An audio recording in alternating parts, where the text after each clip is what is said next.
नमस्कार, मैं हूं राजेंद्र धमीजा। आप देख रहे हैं मेरा चैनल सौभाग्य दीप। ज्योतिष और उपाय, यह श्रृंखला चल रही है अभी ज्योतिष सिखाने और ज्योतिष के उपाय समझाने के संबंध में, और आज प्रस्तुत है इसका पाठ संख्या 19। जन्मपत्री है हमारे पास, जन्म तिथि है 6/9/1988। यह हमारे एक YouTube के सब्सक्राइबर की है और उन्होंने अपना पूरा विवरण भेजा है, परंतु गोपनीयता की दृष्टि से हम स्थान और समय और नाम ये तीनों चीज़ों का खुलासा नहीं करेंगे। बाकी जन्मपत्री जो हमारे दर्शक अपनी जन्मपत्री से मिलान कर सकते हैं और इसमें समझ सकते हैं कि समस्या क्या है और उपाय क्या है। जन्मतिथि हमने बताया 6/9/1988। तुला लगन की जन्मपत्री है। लगन में कोई ग्रह नहीं, दूसरे स्थान में कोई ग्रह नहीं, तीसरे स्थान में धनु में शनि है, चौथे स्थान में कोई ग्रह नहीं, पांचवें में राहु है, कुंभ में, छठे में मंगल है, जो मीन में सातवें स्थान में कोई ग्रह नहीं, आठवें में गुरु है वृष राशि में, और भाग्य स्थान में मिथुन है राशि और चंद्रमा है ग्रह, और दसम स्थान में शुक्र है कर्क राशि में, सूर्य और केतु 11वें स्थान में सिंह राशि में, और 12वें स्थान में कन्या राशि में बुध ग्रह है। अब इनकी हम डिग्री भी देख लेते हैं साथ ही साथ। लगन है 6 डिग्री, सूर्य है 20 डिग्री, चंद्रमा है 25 डिग्री, मंगल 16 डिग्री, बुध 14 डिग्री, गुरु 11 डिग्री, शुक्र 4 डिग्री, शनि 2 डिग्री और राहु केतु 20 डिग्री। अब देखते हैं कि ऐसे जातक की समस्या क्या है। दशा भी देख लेते हैं। बुध में केतु 24/11/20 तक चल रहा था, उसके बाद में अभी बुध में शुक्र की अंतर्दशा चल रही है। बुध महाग्रह महादशा और शुक्र अंतर्दशा 25/9/2023 तक चलेगी। तो इस आधार पर हम इस जन्मपत्री में देखते हैं कि समस्या क्या है। लग्नेश शुक्र 10वें स्थान में है। इसका सीधा सा मतलब है कि जो आदमी का ध्यान काम में है, फुल टाइम डिवोशन उसकी काम में है, इधर उधर कहीं भटकने वाली स्थिति नहीं है।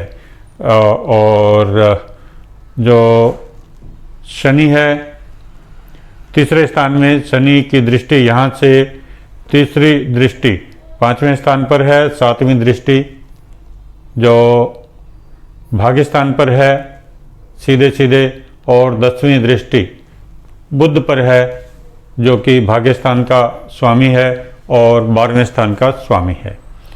राहु की दृष्टि है 5वें स्थान से, 5वीं दृष्टि चंद्रमा पर, 7वीं दृष्टि सूर्य पर और 9वीं दृष्टि लगन पर। मंगल है, मंगल की 4, 7 और 8वीं दृष्टि होती है।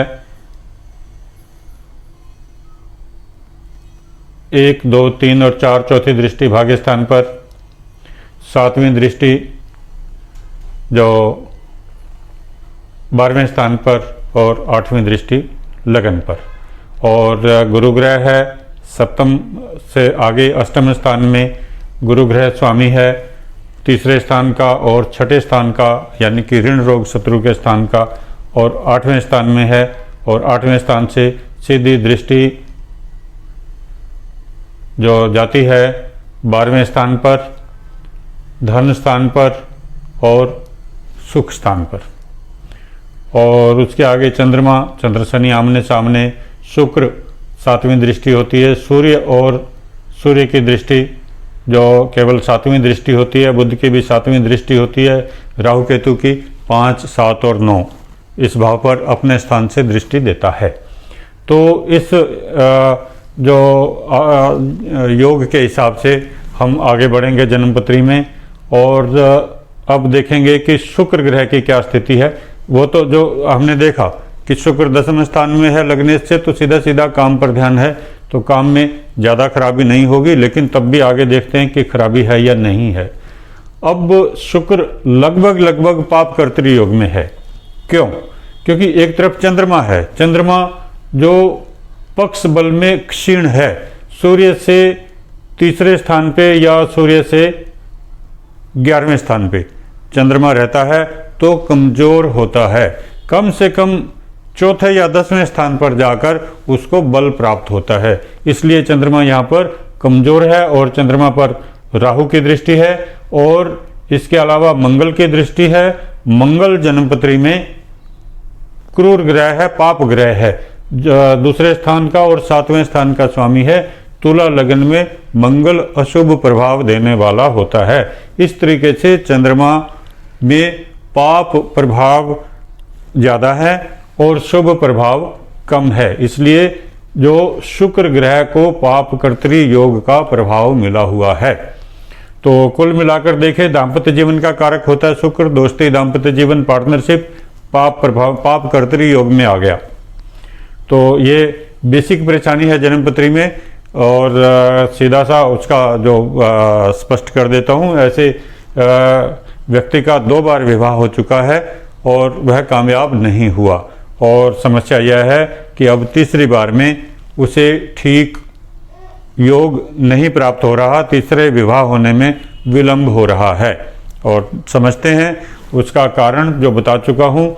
और सप्तम स्थान का स्वामी जो सप्तम और सप्तमेश, सप्तम स्थान एक तरफ मंगल है, दूसरी तरफ गुरु है।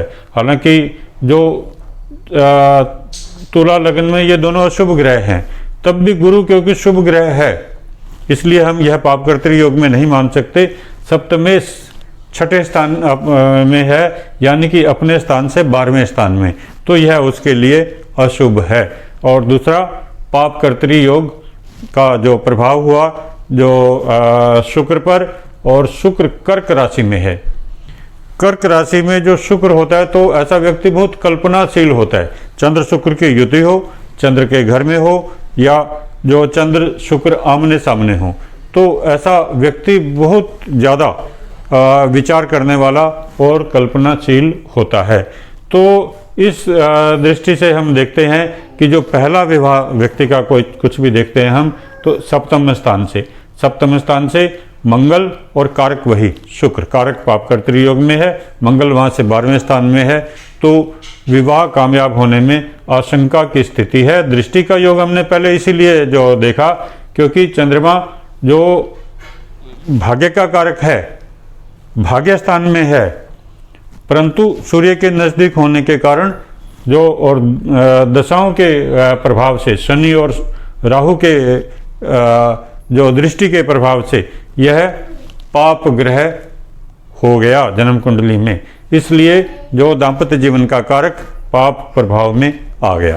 तो अब देखते हैं पहला विवाह व्यक्ति का इस कारण से कामयाब नहीं हुआ।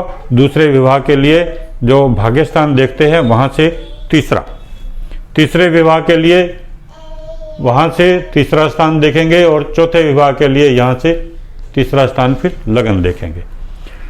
तो जो पहला विवाह कामयाब नहीं हुआ, दूसरा जो भाग्यस्थान का स्वामी 12वें स्थान में चला गया, सब ग्रही है, खराब नहीं है, लेकिन कारक शुक्र जो अशुभ प्रभाव देने वाला है पाप कर्तरी योग में है, उपाय नहीं किया, परेशानी होगी, विवाह नहीं चला। ऐसे में दूसरी कुंडली भी देखनी पड़ती है कि जिस कन्या से विवाह हो रहा है उसका क्या योग है, वह विवाह चलाने की इच्छुक है भी या नहीं। तो दूसरा विवाह भी कामयाब नहीं हुआ। तीसरा देखते हैं, तीसरा जो पहला, दूसरा और तीसरा जो विवाह देखेंगे तो 11वें स्थान से वहाँ का स्वामी सूर्य सब ग्रही है, उस पर राहु केतु का प्रभाव है। राहु केतु का प्रभाव सूर्य पर अशुभ परिणाम देता है। शनि और राहु देरी के कारक होते हैं, बार बार विलंब। तो राहु केतु का प्रभाव देरी का कारक भी हुआ, परंतु सूर्य पाप कर्तरी योग में नहीं है। एक तरफ बुध है, दूसरी तरफ शुक्र है, तो विवाह होगा। अब देखते हैं क्या इस पर गुरु ग्रह की दृष्टि है, क्योंकि गुरु ग्रह की दृष्टि होती है तो काम शीघ्र होता है। गुरु ग्रह की 5वीं, 7वीं और 9वीं दृष्टि होती है। 1, 2, 3, 4 और 5, 5वीं दृष्टि सूर्य पर नहीं है। 7वीं दृष्टि जो धन स्थान पर है और 9वीं दृष्टि जो व्यक्ति के सुख स्थान पर है। तो कुल मिलाकर स्थिति यह हुई कि कहीं से भी बहुत अधिक सहयोग नहीं मिलेगा। ऐसे व्यक्ति को सारा काम जो दाम्पत्य जीवन से संबंधित, दाम्पत्य जीवन को चलाने का काम, सुखमय बनाने का काम अपने बलबूते पर ही करना पड़ेगा। और शुक्र पापकर्तृ योग में है, इसका हमेशा ध्यान रखना पड़ेगा। हर विवाह में यह समस्या आएगी। मेरे पास में ऐसी कुंडलियां भी आती हैं जिनमें चौथा विवाह भी कामयाब नहीं हुआ। यहाँ तो अभी दूसरा विवाह कामयाब नहीं हुआ, तीसरे के लिए देखना है। तो अब हमें देखना पड़ेगा कि कोई ऐसी स्थिति बने जिससे व्यक्ति के अंदर आकर्षण बढ़े और उसका शीघ्र विवाह हो जाए, और विवाह होने के उपरांत विवाह चल भी जाए। जो इसमें हम देखते हैं चंद्रमा भाग्य का कारक होकर भाग्य स्थान में है और राहु और शनि से दृष्ट है, तो यह भाग्य में वृद्धि भी नहीं कर रहा। इसलिए अब हम आगे जो देखते हैं कि क्या स्थिति बनती है। ऐसे में उपाय की जरूर आवश्यकता है। उपाय में सप्तम स्थान का उपाय आवश्यक है, क्योंकि मुख्य जो स्थान है विवाह का यह है। मंगल ग्रह के लिए दान दक्षिणा मंत्र पाठ लाभदायक रहेगा। और वर्तमान जो विवाह करना है तीसरा, उसके लिए सूर्य और राहु केतु का उपाय करना पड़ेगा। सूर्य के लिए दान दक्षिणा या अन्नदान रविवार के दिन के समय कहीं भी भंडारे में अन्नदान करें, पक्षियों को सतनाजा डालें और सतनाजे में थोड़ा सा जल डाल लें या दूध के छींटे मार लें, ताकि वह जो आसानी से पक्षी खा सकें और आपको जो कुछ आपके लिए भी शुभ परिणाम दे सकें। और चंद्रमा को भी बलि करना पड़ेगा, और इसके अतिरिक्त ऐसी स्थिति पैदा करनी पड़ेगी जिससे आपके व्यक्तित्व में आकर्षण आए। तो सबसे पहले तो हमें यह देखना है कि विवाह हो जाए और विवाह चल जाए। इसके लिए सीधा सा उपाय है भगवान विष्णु की पूजा। कैसे करना है? एक पूर्णिमा के दिन बरगद के पेड़ पर एक लोटा जल चढ़ाएं, 3 बार कलावा लपेटें, 108 परिक्रमा करें, ओम श्री विष्णुवे नमः इस मंत्र का पाठ करें। उस टाइम करते रहें और बाद में कम से कम 45 दिन घर में बैठकर हर रोज एक माला ओम श्री विष्णुवे नमः मंत्र का जप करें, और इसमें केवल मून स्टोन की माला का ही प्रयोग करें। पहला उपाय तो यह है। दूसरा जो उपाय है, और नर भैरवी लॉकेट, आकर्षण लॉकेट, वह धारण करें। इससे चंद्रमा को भी बल मिलेगा और आकर्षण बढ़ेगा। अगर कोई व्यक्ति आपसे लड़ाई करके जाना चाहता है, आपसे मन मुटाव रखना चाहता है, तो वह भी आपकी तरफ आकर्षित होगा। और कुछ नहीं कर सकते तो नर भैरवी यंत्र जो कि आकर्षण का, वो अपने पर्स में रखें, पास रखें, ताकि आप जो भी काम करते हैं वहाँ भी आपकी प्रगति हो सके, आपका दाम्पत्य जीवन चल सके, दोस्ती चल सके, और कोई पार्टनरशिप किसी भी रूप में होती है, दोस्ती भी पार्टनरशिप है, वह भी आपकी अच्छे तरीके से चल सके। तो यह उपाय आपके लिए जरूरी हुआ। इसके लिए इसके अतिरिक्त आपको बताया मंगल ग्रह का और सूर्य ग्रह का दान दक्षिणा या मंत्र पाठ। सूर्य के लिए मंत्र पाठ करें, ओम घृणी सूर्याय नमः, सूर्य को जल देने से भी लाभ मिलेगा। और मंगल ग्रह के लिए ओम क्रांग क्रीं क्रौं स भौमाय नमः, यह मंत्र पाठ करें। मंगल के लिए आप हनुमान जी के सामने गुड़ चढ़ाएं, कम से कम 3 मंगलवार या 5 मंगलवार 1.25 किलो गुड़ लें।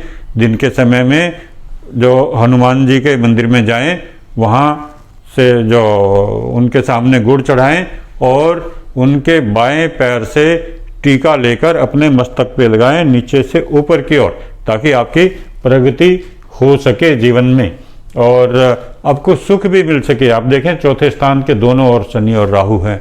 ऐसे आदमी को कभी भी मानसिक शांति नहीं होती। उसे खाली इतना ही नहीं, जो भी उसकी आयु है ऐसे व्यक्ति की, उसका जो चौथा स्थान अगर पापकर्तृ योग में होगा तो हृदय की धड़कन भी असंतुलित होगी, और जो उसे अपना जो भी ECG वगैरह भी करवा के सारा चेक करते रहना चाहिए कि कहीं हृदय संबंधी रोग न हो जाए।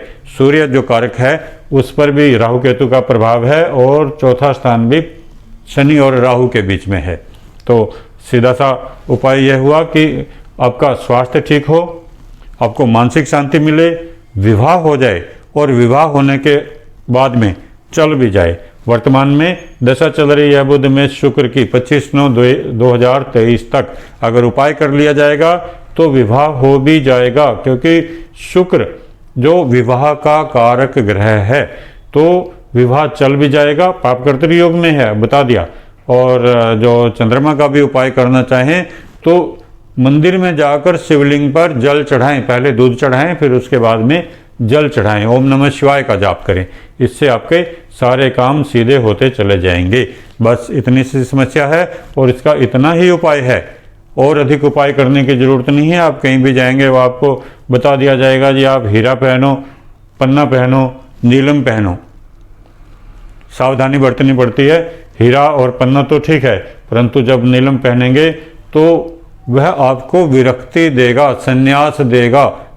शनि ग्रह संन्यास का कारक भी है, तो यह सब सोचना है। अभी तो आपको जो शुक्र की अंतर्दशा है, शुक्र से संबंधित उपाय चाहे तो कर सकते हैं। शुक्र से संबंधित रत्न धारण कर सकते हैं, हीरा पहन सकते हैं, सफ़ेद पुखराज पहन सकते हैं, जितनी आपकी जो क्षमता है उसके अनुरूप।